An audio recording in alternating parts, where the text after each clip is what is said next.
ఎయిర్పోర్ట్కి వెళ్ళాలంటే ఏ నెంబర్ బస్ ఎక్కాలండి? 10A బస్ ఎక్కండి. Thank you so much.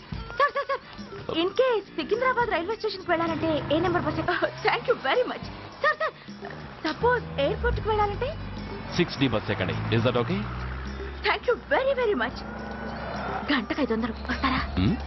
గంటకి 500. What? Per hour 500 rupees, full నైట్కి అయితే 3000 రూపీస్. ప్లేస్ మీ ఇష్టం. ఏంటలా చూస్తున్నారు? సేఫ్టీ గురించి ఏం ప్రాబ్లం లేదు. కామసూత్ర కండమ్స్ నా దగ్గర ఉన్నాయి. ఇంట్రెస్టెడ్ అయితే ఓ 200 అడ్వాన్స్ ఇవ్వండి.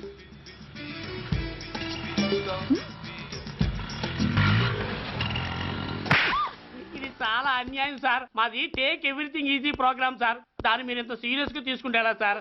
Take it easy sir, please sir. అసలు మీ ప్రోగ్రామ్ పర్పస్ ఏంటి? అబ్బే ఏం లేదు సార్.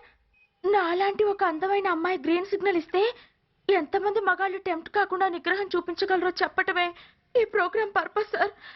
అందుకే వేసేలా నటించాను సార్. Shut up. వేసేటే డబ్బు కోసం ఒళ్ళొమ్ముకునేది కాదు. మానాన్ని మునిపట్టి మీద బిగించి కాలే కడుపుతో పడుకునేదే వేశ్య.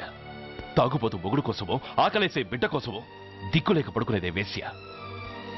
మీ గుండెల్లో మానవత్వం అనేది ఏడిస్తే ఇలాంటి వేషాలు మానేసి వాళ్ళ బతుకులను దిగజార్చిన పరిస్థితులేమిటో, వాళ్ళ జీవితాలు వెలుగు చూసే అవకాశం ఏమిటో జనం ఆలోచించేలా చేయండి. రోడ్డెక్కి బస్టాప్ దగ్గర నలుగురు చేరే చోట్ల మైకులు పట్టుకుని సినిమా పాటలకి స్టెప్పులు వేయించడం కాదు. ఆ నలుగురు వెనకాల సక్రమంగా పుట్టి కూడా అక్రమంగా అవిటి వాళ్ళై బలవంతంగా ముష్టి వాళ్ళైన ఆ పసిపిల్లల గురించి చెప్పండి. వాళ్ళని బతుకున్న బ్యాంకుల్ని చేసుకుంటున్న ఆ కిరాతకుల గురించి వివరించండి. క్వశ్చన్ పేపర్ లీక్ చేసి విద్యార్థుల భవిష్యత్తుతో మూడు ముక్కలాట ఆడుకుంటున్న ఆ లుచ్చాలెవరో, వారి వెనుకున్న దగుర్బాజీలెవరో జనానికి తెలియజెప్పండి.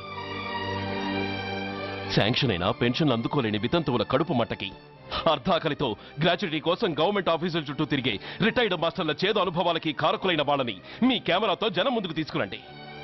అంతేగాని ద మోస్ట్ పవర్ఫుల్ టీవీ మీడియాని ఇలా చీప్ ప్రోగ్రామ్స్ పేరుతో రోడ్డెక్కించి రికార్డింగ్ డాన్స్ లెవెల్కి దిగజార్చకండి. ఊరజుమికులతో జనాన్ని ఎంటర్టైన్ చేయడం కాదు, జనాన్ని ఎన్లైటన్ చేయండి. మా డిపార్ట్మెంట్కి పని కల్పించండి. అర్థమైందా? Inspector, yes sir. వీళ్ళ దగ్గర స్టేట్మెంట్ తీసుకుని కెమెరా హ్యాండ్ అవుట్ చేసి వీళ్ళని పంపించేయండి. Okay sir.